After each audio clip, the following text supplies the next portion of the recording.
Well, good morning. My name's Tommy Clayton, and I'm the lead pastor here at GraceLife Church. And if this is your first time with us, then I welcome you on behalf of our church and our leadership. We are in the middle of a series in Mark's Gospel, chapters 4 and 5, and it's called Encounters with Jesus. And it's 4 accounts of people who had a life-changing encounter with the Lord. They met him actually on the very same day. All this is jam-packed together. And they left, and they were never the same. And I think that God intends for us to never be the same when we study these encounters that they had. If you were paying attention when Uriah read the story, you noticed something really interesting. This is a story that Mark kind of repeats, at least the theme of this story. A lot of people call this a Markan sandwich because he takes 2 stories and weaves them together into one. And this story is really all about delays. Delays. I hate delays, don't you? I hate them. Because most of the time we don't want them, so it's already instantly out of our control.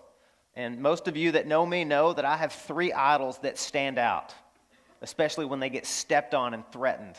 I just blow up. They are convenience, control, and comfort. And most of the delays that God brings into our life expose all 3 of those things. They're uncomfortable, they're inconvenient, and they're absolutely out of our control. I think one of the most relatable delays that we experience is when we travel, whether it's a traffic jam or whether it's a flight being delayed. You guys ever had that happen to you? Probably nobody in this room has ever experienced that, right? Well, I was studying the other day. I wanted to know what are the most famous or infamous flight delays. And I came across this one. It's really interesting. It's really short. It says, tempers grew short on an Etihad Airways flight when fog in Saudi Arabia delayed takeoff for an agonizing 12 hours. Can you imagine being stuck on the tarmac for 12 hours? And they said this: there was no food and there was no accurate flight information. So they felt malnourished, uncared for, and they felt like they were left in the dark, absolutely out of their control. One passenger told reporters this: they kept telling us that we were going to leave. 15 minutes from now, 20 minutes from now, 30 minutes from now, for 12 hours. How would you feel if you were on that plane, on that tarmac? The flight crew did not permit anyone to leave the plane. Oh, that's even better. Saying that the airport was too crowded with other stranded flights, so they were stuck, they were confused, and they were kept in the dark. And of course, they were angry too, like we would be, because we're human beings, and we don't like things that are outside of our control. An Etihad Airways spokesman apologized to passengers for circumstances that were largely beyond its control. When they finally landed, passengers told this to reporters: everybody was fighting with each other. You think? And the flight attendants were fighting with us, and we were fighting with the flight attendants. Of course you were, because your idols get exposed during delays. That happens in long delays when we don't know why they're happening or how long they're going to happen. We can't see behind it. We can't understand God's reasoning for the delays that he brings into our life or allows to come into our life. But today I want us to see in this story that delays are from God, and they teach us some very, very, very rich, valuable lessons. So that's going to be our outline. You can just pull it up real quick for everyone to see so that you can track and follow along. Delays expose our heart. That's the first thing that delays teach us. They expose our heart. They build God's church. Delays, actually, a lot of kingdom growth takes place during those delays. And delays highlight the cross. Now, when I say delays do all these things, it's actually God that does them, okay? Delays is just an agent, an instrument that he uses that we don't normally like. We don't usually pray for delays. Nobody tells God to slow down, do they? Nobody does. I've never done that. It's God, hurry up, speed up, rush, what are you doing? So you can put the theme back up. So that's what delays do. That's what God does rather through delays. He exposes our heart, he grows his church, and he highlights the cross. He's always doing those things. He doesn't always tell us that he's doing those things, and we don't always initially see that from the outset, do we? I think it's really ironic. I've told you, Mark's gospel is the action gospel. Theologians call this the go gospel. If you read Mark's gospel at one sitting, just read it straight through, you're exhausted, you're wearied. Jesus is all over the place. The disciples are moving. He's getting hemmed in by the crowds. He's exorcising demons. He's healing people. He's stilling storms. He's rebuking leaders. He's all over the map, and you're tired. But I find it ironic. Mark, the go-gospel, the urgent writer that's rushing us through the life of Jesus to hurry and get to the end, almost deliberately seems to slow down here. In fact, you're annoyed. Did you know how long it took Uriah to read that? That's a long passage. You're a little bit annoyed. Come on, buddy, let's go. Let's get to the action. You're honking the horn at this lady that you find in this story. What is she doing here? Jesus is on the way to heal this little girl. She's at the verge of death. And this old lady secretly comes up behind Jesus and touches his garments and interrupts everything. You're honking your horn saying, what is going on here? See, if you were a writing agent, you would give Mark a thumbs up and say, that's great marketing. That's great writing. Keep people in suspense. Sell books. Barnes & Noble. You'll be on the front shelf and books will be going dime a dozen, right? But if you're Jairus, you don't give a thumbs up to that at all. You're in agony. Can you imagine? Put yourself in the shoes of Jairus here. This is tormenting. This delay is absolutely agonizing. And I'm sure Jairus really never says anything other than, help me. But you can imagine, put yourself in his shoes, because listen, a lot of us are in his shoes. Delays are coming for us. They're painful, they're confusing, they're frustrating, they're annoying, right? If we're honest, they are. That's the way God's kingdom works sometimes. So here's the first thing that this delay does. It exposes our heart. Look at what he says here, starting in verse 21. A great crowd gathered around Jesus, and he was beside the sea, and then came one of the rulers of the synagogue, Jairus by name, and seeing him, he fell at his feet and implored him earnestly, saying, my little daughter is at the point of death. Come and lay your hands on her, so that she may be made well and live. And Jesus went with him. Don't you love that? See, the last story we were talking about in Mark chapter 5, the very beginning, these demons were begging Jesus to send them away. And then the townspeople were begging Jesus to go away. They were imploring him, get away from our city, Jesus. They rejected him. They wanted him gone. But Jairus, on the other hand, comes and says, Jesus, please come. The village says, please go. And Jairus says, please come. Now, this must have been hard for Jairus. He was a ruler of a synagogue. He was a Jew. Most of the synagogues did not receive Jesus very well. In fact, some of his visits ended with them trying to push him off a cliff. Did you know that? So think of the humility it took for Jairus to humble himself in public. He's a powerful, rich, probably wealthy, top of the food chain insider. He's got dignity, nobility. And he had to run and lay prostrate in front of a Galilean carpenter that a lot of the religious leaders had rejected. Took a lot of pride. But listen, one of the most precious things to him is at stake here, his daughter. His 12-year-old daughter is at the end. Some of you may have been in churches where you've heard fancy theological words like eschatology. Have you heard that word before? Do you know what that word means? It means final days, last things, utmost, extreme. It's a branch of theology that deals with the return of Jesus and the end of the world. It's called eschatology. That word comes from a Greek word, eschatos.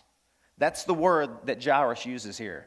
That's really the only thing he says in Greek. He comes to Jesus and he begs him and he says, please, my little daughter, eschatos. She's at the end. This is an emergency of an emergency of an emergency.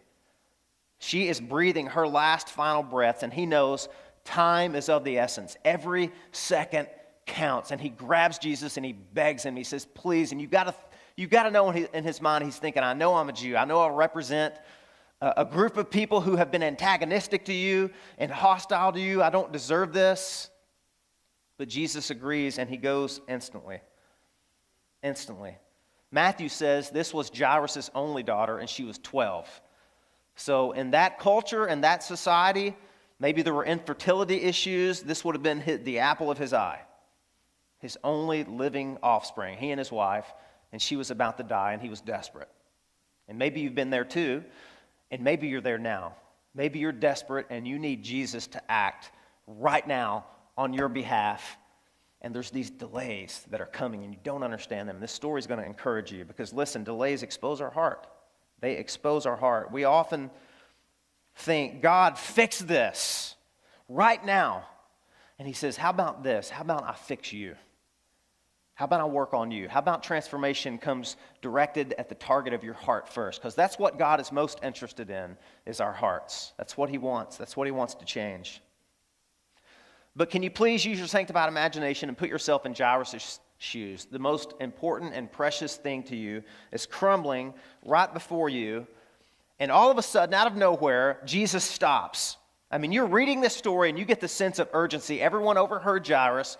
Everyone knows what's going on. Everyone is cheering Jesus on. Go, Jesus, get there quickly. And all of a sudden, out of nowhere, Jesus stops the entourage.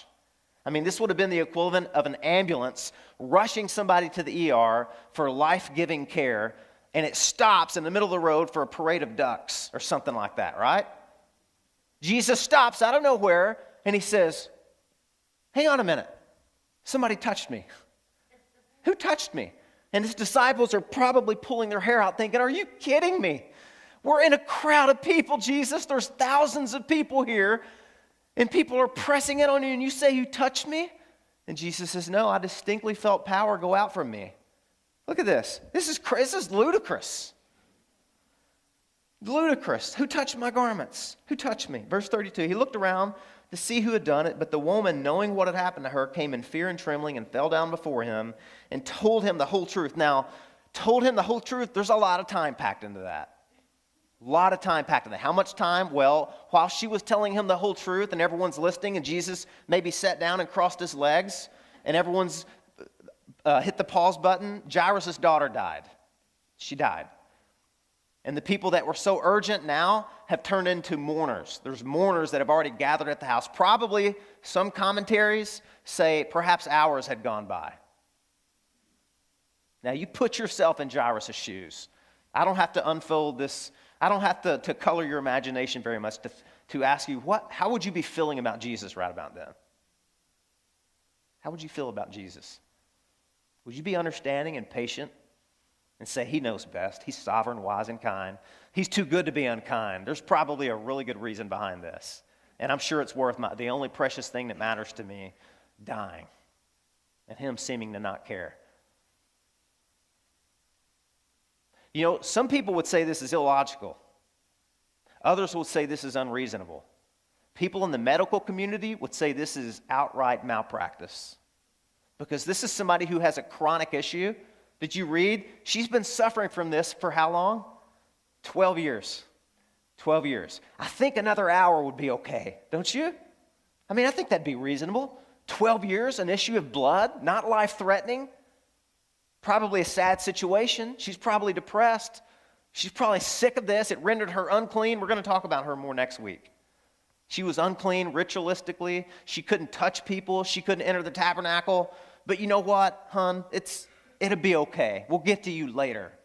There's more important things going on right now in the life of Jesus. This would be chronic versus acute. I told you last year that I was on I-4 during bike week in my car. In the middle of the day, it was hot. I think it was, I don't know, when is bike week? March. It was already hot, blistering hot on the interstate. And I saw a young man riding a motorcycle get off his motorcycle on the side of the road, dash into the middle of traffic. He left his helmet on to pick something up off the highway that he dropped. And this semi, loaded down with Mercedes-Benz, hit that kid. I've never seen impact like that in my life. It flung him through the air and flipped him, and he landed in a bloody heap in the middle of the highway. I was one of the first people that got there. And I thought, this kid's dead. There's no way he survived this. He was broken. There were things sticking out of him. He had his helmet on, but blood was coming out from his pores. He was groaning, and he couldn't even talk. His lungs were punctured. His ankle was broken. His arm was twisted. I know it's very graphic. And there was a helicopter that came right away and touched down and was about to airlift him to the ER in Sanford. Now, let me just compare what this would have been like. The helicopter's about to touch down, and the pilot stops, and they take off again. And I say, well, what are you doing? And he goes, don't worry about it. We got a case of chicken pox over in Oviedo. We got to go take care of them. Just hang in there, and we'll be back. That would have been the equivalent. That's malpractice. An ER doctor that didn't go to triage school and did something like this, he would get a lawsuit slapped on him, I can promise you. So what's going on here? What in the world is going on here? There's a heart that's being exposed in this delay, and God knows exactly what he's doing. He did then, and he does now. And I get the sense there's a lot of people that are facing delays in here this morning. I really do. And God has some encouraging truth for you this morning, guys. These delays are divine delays, and they come from the hands of a wise and a sovereign and a good God who is ultimately committed to your growth and your maturity and your sanctification. He wants you to be like him so desperately that he's willing to do anything that it takes, even hard things, painful things, that on this side of the delay, you're not going to understand. You're not going to understand it. You remember Jesus in the upper room? He was washing the disciples' feet. And Peter said, "No, Lord, you're not going to do this." We view delays the same way. No, you're not doing that. You can't be doing this. And Jesus said this. He said it then and he still says it. What I'm doing to you now, you won't understand it, but you will later. It may be when you're in heaven. He doesn't always give us the answers down here, folks, does he? But God says, you have to trust me. That's what he said to Jairus. He looked at him and said, look, don't be afraid. Trust me, Jairus. Here's what I need from you right now. I need trust. I need you to exercise faith in me. Not in this circumstance, not in what the people around you are telling you. Me. Follow me. See, Jesus won't be rushed. And when you know who Jesus is, you don't really want to hurry somebody like that when they're at work in your life, do you? He's not going to be, he is the man who will not be rushed. He refuses to be rushed. Not going to do it. We rush each other. We rush through life. We rush our employers and our employees and our siblings and our kids. I'm so guilty of this with my kids. Hurry, come on. My kids have to be thinking, what in the world? It's like we're just walking in a store. Why not got to hurry everywhere? I read the other day where a grandmother is somebody who never says, hurry up. It's a good description, isn't it? Some of you grandmas are like, no, it's not. Yeah, some people would say that this is malpractice, it's irrational. And listen, I'm sure that if I sat down with you right now as your pastor and you told me the scenario of what's going on in your life, I would probably agree and say, you know what?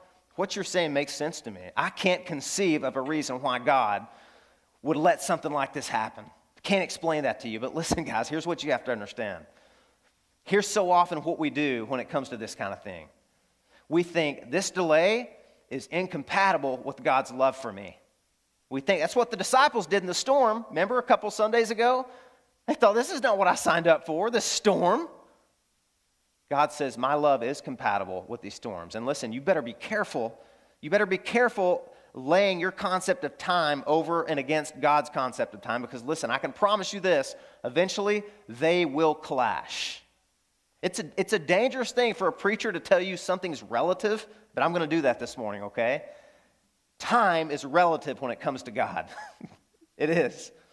It really is. A day with the Lord, a day is like 1,000 years to the Lord, right? It is. Time is relative to him. Because listen, for God to cure a little girl's fever, it doesn't take any more energy or power or strength or wisdom from God to raise somebody from the dead as it does to cure a fever. See, Jairus didn't have that information. And can I just be honest with you? There's a lot of information right now that you don't have about your life and your circumstance. If you did, you would understand what God's doing. And he might not give that information to you right now. We want it.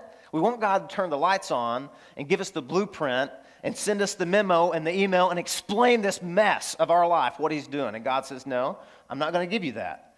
I'm going to ask you for something that's much better than that, faith.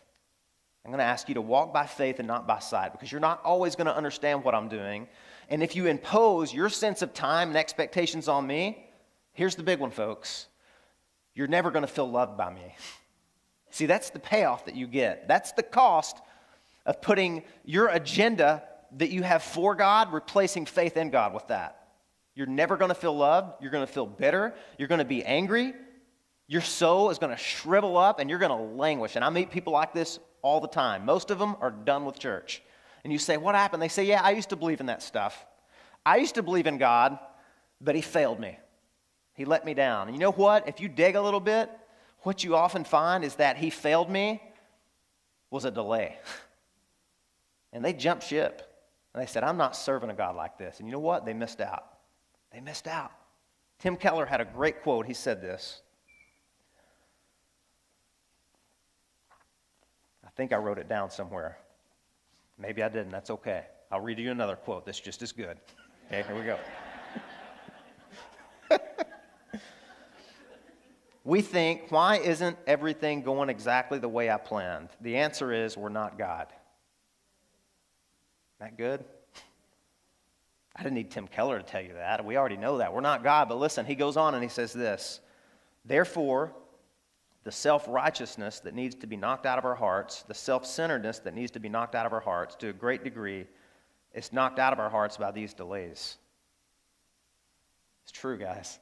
We're filled so often with self-centeredness and self-righteousness. And the whole world is revolving around us. God says, I love you too much to let you live like that. You're going to bring a delay. It's going to be painful. That's what sanctification is, guys. God calls it pruning. If you're a plant, that word scares you, right? If you're a flower, you like that word because that means blossom, flourishing, life, growth. That means the roots are going to go down deeper, and the sprouts are going to go up higher, and there's going to be beauty. And people are going to look at your life and say, dang, what is that? It's the painful work that only God can do. And it requires faith. That's the response that God calls on from us. See, we want God to work in a flash and come right when we need him, kind of like this. Can we pull this up? This is how we want God to work for us. Like that, right? We want that flash. Come God, come now. Hurry. But so often, this is the flash that we get. Remember this guy?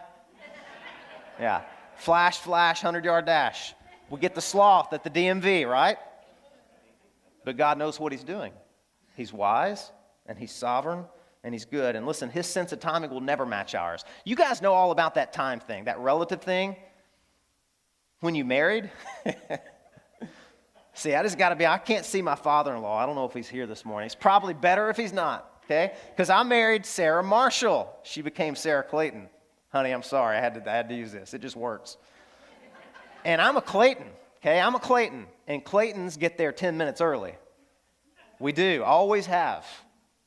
I learned that at an early age. I would be sitting with my dad in our carport in the car. He'd be glancing at his watch, and we're waiting on my mom and my sister, sometimes my brother, to get in the car to go to church. That was just life for me. For better or for worse, that was life. And that was a good thing. I learned discipline. My dad taught me that. To be early is to be on time. And so I married Sarah. Oh, my word. And God really helped me. But, man, it wasn't pretty. We were like this a lot because, is Danny here? Because, listen, when her family got together for a reunion or for anything, it's like 15 minutes. You don't even need to even text or call or apologize unless it's like 30 minutes late. In fact, we strategically now, because I get it now. I'm over it. When we do things with their family, we just lie. If it's at 3 o'clock, we say it's at 2 and everybody's happy, you know? It's the truth. It's the truth. Time is relative. In families and cultures, if we were down in South America, the culture there has a totally different view of time than we do. And listen, it's true in the church too. God's sense of timing. Our emergencies and our crises, God doesn't freak out with us. That doesn't mean he doesn't care. It means he's wise and he's sovereign and he knows what he's doing. God will not be rushed. And listen, here is something else. Sometimes things get worse before they get better. That's true, and that still doesn't mean that God is turning loose of you. It just means the stakes are raised a little bit, right?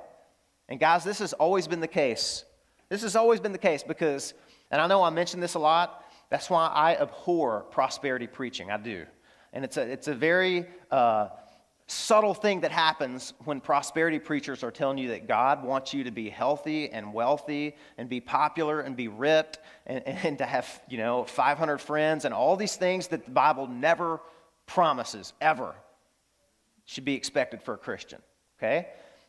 When they do those things, then we have this expectation, okay, then God's going to show up just in the nick of time and everything's going to be great, and I'm going to trust him for that. But guys, you read this story, don't you see this? This blows that whole nick of the time thing out of the water. God doesn't consult Nick to see what his time expectations are, okay? The nick of time here came and went. She's dead. She died. They send messengers. Don't trouble the teacher anymore. it's too late. He's too late. It's over. So we have to be careful which voice of truth we're listening to. You know, God, and sometimes when those delays come and we think, well, God's going to show us right away what it's for. No, He doesn't. I was reading through the Old Testament. I read this the other day. I should have put this up on the screen, but I forgot. I'm sorry.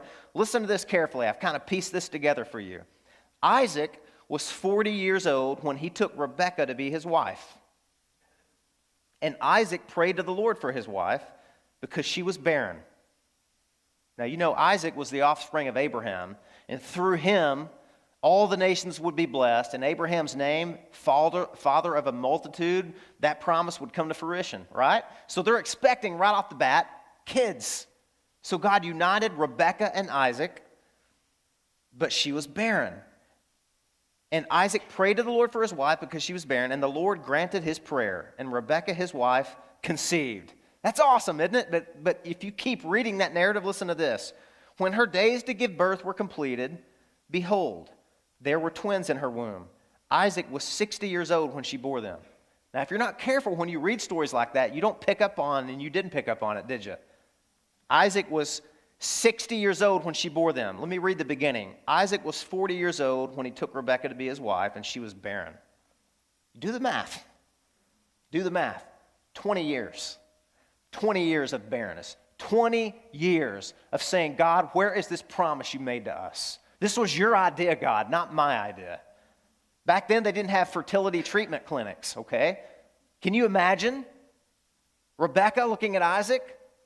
It's you. No, it's you. There's nothing wrong with me. I'm the son of Abraham. It's you.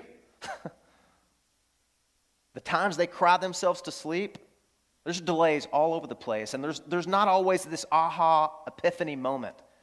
2 decades. That's almost half my age. Well, it's over half my age, but that's a long time, guys. That's a long delay. Happened in the New Testament. When Lazarus was sick, and Jesus intentionally delayed for 2 more days until Lazarus died. And the kicker in that story is the way it opens. Now the Lord loves Lazarus and his sisters, Martha and Mary. That's the way you treat people you love? You intentionally delay? Yeah, it is. Because God's teaching us lessons. His schedule doesn't always sync with ours. His blessing doesn't always come when we want it to, does it? Seems to be the exact opposite. That's why the psalmist said, my soul waits for the Lord more than the watchman for the morning, more than the watchman for the morning. The morning always comes, but it never comes early, does it? It's precisely at that point that Jesus calls you and I to not be afraid, but to believe. To not mistake an agenda for God with faith in God. Not to come to Jesus with this blueprint for our life that we want and say, okay, let's get started on that. Because again, you're going to be frustrated and you're not going to feel loved by Him. Or worse, here's the worst thing that can happen. You offer that blueprint to God, and in His providence, He grants that to you. And you feel like, man, I've earned this, and I've worked really hard. And so you get this whole works-based relationship with Jesus. I work hard, I pray, I have my quiet times, I'm a good boy, and Jesus comes through. And then the day comes when it doesn't work that way. Because it doesn't work that way anyway, you know. And then you're another statistic. Yeah, I used to follow God, but he failed me. I don't believe in Him anymore. That's what happens so often. And that's the premise beneath that complaint, is that if God loves us, we should never have these kinds of delays. And that's just patently untrue. I don't know what Jairus was thinking, but Jesus knew. And that's why He looked at him and He said, Jairus, don't be afraid. There's always this pitting against fear and faith in the New Testament, isn't it? This is what one person said. I believe what Jesus is doing when He looks at Jairus and He says, trust me, He is kind of looking over Jairus' head at all of us. And He's basically saying, my grace and love are compatible with what seems to you to be unreasonable, illogical, irresponsible delays. It's not, I will not be hurried, but I love you anyway. It's, I will not be hurried because I love you. I know what I'm doing. If you insist on imposing your schedule and timing on me, you will never feel loved by me, and it will be largely your fault. You will never feel loved by me, and it will be largely your fault. See, the gospel's not about us. It's for us, But it's not about us. We're not at the center, right? And you can say the same thing about Jesus. He's for you. He's just not about you. There's a thin line between those things. You may be in a situation right now and God's not acting on your time scale, so you don't feel loved by him. You feel rejected. You feel hurt. You feel like God is not making time for you. And listen, what is it? I mean, we could fill in so many blanks in here. Is it the spouse that you've been waiting on for a long time and been praying for a long time? And God's just not delivering. Is it this health issue that you've had? Is it an unbelieving child or a rebellious child or an unbelieving parent? Is it this marriage that's just crumbling? And you're extending grace and patience, and God just doesn't seem to be working it out. There's this delay. What is it? So many things. You stuck in a job that you hate? Hey, can I tell you this? Just being honest, I'm so encouraged right now. We have had record attendances at this church the last several weeks. We don't talk about that a lot. It seems so self-serving and putting the feather in your hat. It's the Lord doing it. We're seeing a lot of guests. People are growing. Lives are being changed. But I just want to be honest with you. I wanted this thing to blow up. I wanted every seat in this auditorium to be filled. And I wish I could tell you that my motives are pure. I hear people say that all the time. Don't say that, because they're never pure. They're never perfect. We think that we can't even tell when they're pure, when they're perfect. Only one human being ever had pure motives, and it was Jesus. I want to think my motives are pure. I want people to hear the gospel. I want to baptize people. I want to see God's kingdom grow. And we're in year 3, right? And we're doing what other churches, I think. This is a family talk, okay? I think this church is unique because I have made a vow in my heart, and Jeff has. Every single week, there's going to be things we don't do here that a lot of other churches are doing. But I will tell you this, and you can hold us accountable to this. The thing we're going to do every week, when you come here, you're going to hear the gospel. We're going to take you to the cross as quickly and as clearly and as powerfully as we can. That's my pledge to you. That's been my pledge to the Lord from day one. But listen, there seems to be a delay with like exponential growth here. You know, and I'm like, Lord, I'm not wearing skinny jeans. We don't have a fog machine. I don't have a faux hawk. There's not bells and whistles and a pony ride and mirrors and all these other churches are doing that, and they're growing. But God, I'm wanting to honor you. You said in John 12, if I be lifted up, I will draw all men to myself. We're lifting you up, Jesus. Where are all these people you're supposed to be drawing through this ministry? Delay. And God says, Tommy, don't be afraid. Trust me. I know what I'm doing. You're much more of a proud human being than you know, and nobody could tolerate you if this church exploded in the first year. And you know what? God's right. He couldn't. God couldn't tolerate it. No, God does tolerate me. Praise God. But maybe you couldn't. And Jeff and I have thanked God for the slow, measured growth these 3 years. Because, man, we're busy. We're meeting with people, counseling, doing outreach, leading home groups, having leadership meetings. We're busy. If there were 1,000 people here, and I want there to be, don't get me wrong, okay? I'm just saying, I'm just being honest with you and being transparent. What is the delay in your life that you're facing and being confronted with right now, and you're not feeling loved by God? What is it? Are you stuck in your career? Is this not what you had envisioned for your life after serving God like you have been doing? The delay's there, guys. I'm telling you, it's there, isn't it? Be encouraged by this story. Be encouraged by this story. He exposes our hearts. He exposes our hearts. Here's the second thing God's doing. He's building his church, and I got to hurry. He's building his church here. See, God is making a disciple in this story. Did you realize that? Do you know what would not have happened if God would have said, I don't have time, take the healing and go? That's what she wanted. This woman was afraid. She was ashamed. She was ritualistically unclean. And she wanted to get a secret healing, crisis management, and duck away into the crowd. And Jesus said, no, because I'm about to transform this woman's life, and I'm going to make a disciple. I'm going to make a follower. You know, Jesus does that in our delays. Does it all the time. Your kids are watching how you handle those delays. Other people are seeing God at work in you. It's interesting. We're going to talk more about this next week, but the end of this story for this woman says, what does he say here? Daughter, your faith has made you well. Go in peace and be healed of your disease. The word used there is the word for salvation. I believe that woman just wanted to be healed and walk away, and God saved her soul. She confessed her faith in Christ, and he made a disciple, and God is still doing that. And at times, if we don't see that, it aggravates us in these delays. You know, for years, I read this story and I never saw this. I never saw this. All these things working together, God exposing Jairus' heart, God knocking out the self-righteousness and the self-centeredness. I never saw this, but let me put it to you like this. Here is a noble man. Here is the ruler of a synagogue.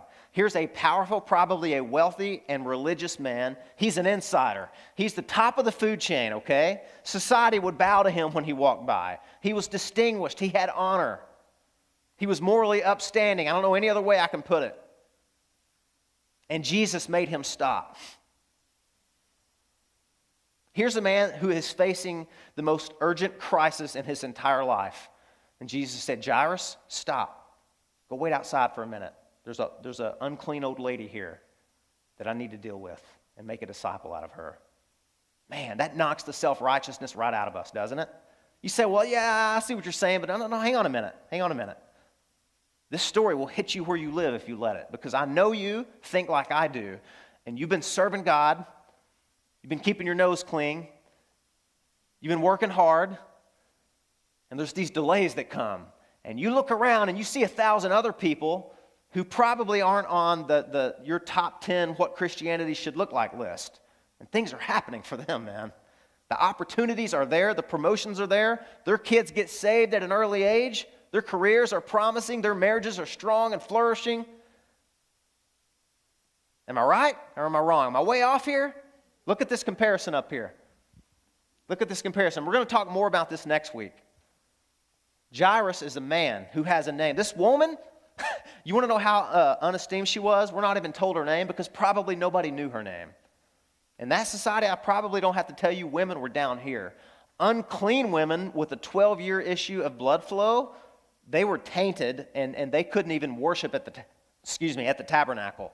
In fact, if they touched you and you knew they touched you and were unclean, you would be very upset and you would have to go outside the camp for 7 days and get cleansed before you even re-entered the tabernacle.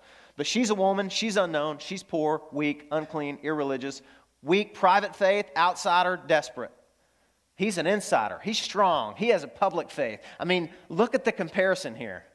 What's Jesus doing? He's building his church. He's making disciples. He's knocking the self-righteousness and self-centeredness right out of Jairus, and listen, right out of us too. Isn't he? And we need it to be knocked out of us fast. We need it to be. Guys, listen, pedigree doesn't mean anything to God. Jesus does things like this. You can put it back up now. He does things like this to show us exactly what he thinks of the standards and the hierarchy of this world. Because we're like, hey, the people that were there that day, we're probably thinking what we would be thinking. Jesus, don't stop for her. She's not worthy. And let me tell you, that doesn't work with God, because you don't bring your he isn't worthy, she isn't worthy into the gospel of the grace of the kingdom of God. It doesn't belong there. Kick that out. Eject it. Okay? Because a red light should go on in your head when you start using words like worthy. Because none of us are worthy, friends. We have all gone astray. There are none righteous, no, not one. I don't care if you're the ruler of a synagogue or if you're a dirty, unclean outsider in that society. The level of the ground, I messed that up, didn't I? The ground is level at the cross, isn't it? Kings and prostitutes sit together at the table of the marriage supper of the Lamb. And if you don't believe that, read the genealogy of Jesus today when you get home. Oh, it'll do you good to read that and see what kinds of people that Jesus isn't embarrassed to have in his family. There's kings and there's harlots, and I love that because we find that in the church too, right? In fact, let me go further, and this may make you angry. Jesus is going to be more attracted to the most needy person. He is. I mean, this is proof right here. He said, Jairus, you go wait outside. But Jesus, you don't understand, Jairus. Don't be afraid. Trust me. Jesus is building his church. See, this story is here. Jesus could have proven his power over death in 100 different ways, and he does. It's all over the New Testament. I would submit to you, this story is not so much teaching us Jesus has power over death. It definitely is teaching us that. It's not less than that, but it's much more than that. This story is about Jairus, and it's about me, and it's about you. Jairus' daughter's fine, trust me. She didn't want to come back. She was very happy where she was in the arms of Jesus. I don't know how that works. Jesus is there, but she's Just trust me, okay? This wasn't about her getting help. Poor little Jairus' daughter went to be with Jesus in glory and get glorified. This is about a man who lost something that was very precious to him. So Jesus is building his church, and he is attracted, it seems to be, the most messed up people.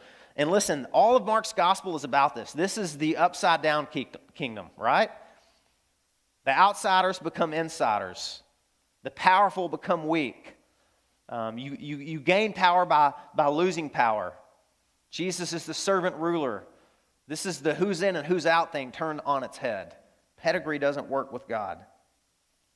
It doesn't. Dick Lucas, in his notes on this story, writes, Jesus takes the time to comfort and teach an unclean woman with a chronic problem, causing a male church leader in urgent need to wait. Because God doesn't owe us anything, and I kind of like that. I think maybe our society needs a dose of that. We still have some real problems with injustice in America, guys, and inequality. We do. Race, gender, skin color, all those things come into play. Jesus says, don't bring that mindset into my kingdom. But we do anyway. I'm having to pass over a lot of stuff. Here's the last thing. What does delays do? They highlight the cross. You say, what do you mean? Well, listen, if Jairus would have gotten what he wanted when he came to Jesus, his daughter would have just been healed of fever. Now, that's not a small thing. That's miraculous, especially in that day because fevers were deadly. But Jairus got more than he bargained for when he went to Jesus for help, didn't he? And you and I do too. We always get more than we bargained for when we go to Jesus for help. We always do. He came to get a fever cured, and he got a resurrection. Isn't that amazing? I love that. I love that. Jesus says, Jairus, if you would have woken him up that morning and said, you're not going to believe how this day is going to go, man. You're going to be angry and frustrated and sad, but just trust me, it's going to end well for you. It's going to end well for you. Jesus puts out the mockers. Look, I know we're not reading. I don't have time to read every single. I know you're following along with me. Look at this. While he was still speaking, there came from the ruler's house someone who said, your daughter is dead. Why trouble the teacher any further? See, he's just the teacher. You can read into that statement. The teacher can't help you anymore. But overhearing what they said, Jesus said to the ruler of the synagogue, do not fear, only believe. And he allowed no one to follow him except Peter, James, and John, the brother of James. They came to the house of the ruler of the synagogue. Jesus saw a commotion, people weeping and wailing loudly. And when he had entered, he said to them, why are you making a commotion and weeping? The child is not dead, but sleeping. You know, there's two other accounts of this. Luke's gospel and Matthew's gospel. One of them, he says, get out. I love that. I love it. He says, why are you weeping and making a commotion? Get out. You don't need to be in here. Get out. He goes, he gets the mother and the father and Peter and James and John. He tells them that the little girl is only sleeping. Now, what is Jesus doing here? Man, don't miss this. This is powerful.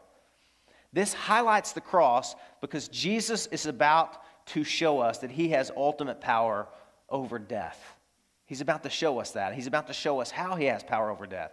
Because death, because of the resurrection and the cross, sleep is the New Testament's favorite euphemism for death. Sleep.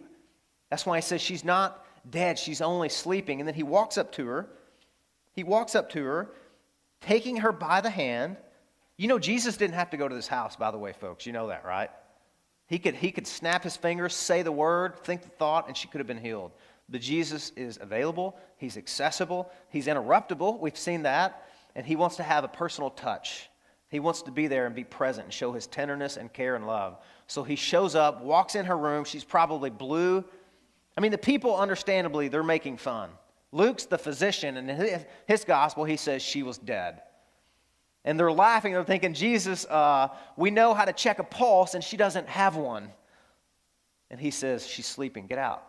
And he takes her by the hand and he whispers these words, Talitha Kumi. And that's Aramaic for little child, get up. And you think, this is Jesus saying, arise. No, not really. This is Jesus saying, wake up. Let me tell you what's going on here. Jesus is staring in the face of mankind's worst enemy, the most powerful and formidable enemy we have ever faced, death. Death. And he refers to it as sleep. And he reaches down, as it were, into the jaws of death and grabs that little girl's soul by his hand and he raises her up. He goes down into the jaws of death itself and raises her up because, listen, because of the cross and the resurrection, because Jesus conquered death and our identity is that we're in Christ, we receive the benefits of his death and resurrection. Death doesn't represent anything more threatening than a good night's sleep to us. That's what Jesus is doing. You realize that? He's saying what you would say to your daughter or your son. That's the language here. It's very tender. It's like a pet name. Little lamb, literally in Greek, it's little lamb, get up. Wake up, honey. Hey, sunshine, it's time for breakfast. She got up, she walked around. He said, give her something to eat. It's breakfast time. Isn't that amazing? Do you realize what Christianity has done to death? It's not a threat, folks. I grew up about 2 miles from a little taxidermy shop. I've told you this story before, so forgive me. I can say I'm getting old and I forget the stories I tell. My dad took me over there one day. He knew the owner. Man, those were some of the most frightening animals I've ever seen in my life, and that guy had a true gift. He made them look alive and vicious. Sharp claws, slanted eyes, large looming. There was a bear in there. He even had a Bigfoot. I don't get into that. There were leopards and lions, bears, tigers. And I remember walking in that room and being absolutely paralyzed with fear, trembling and shaking. And my dad came over and he put his arm around me and he said, son, it's okay. They're dead.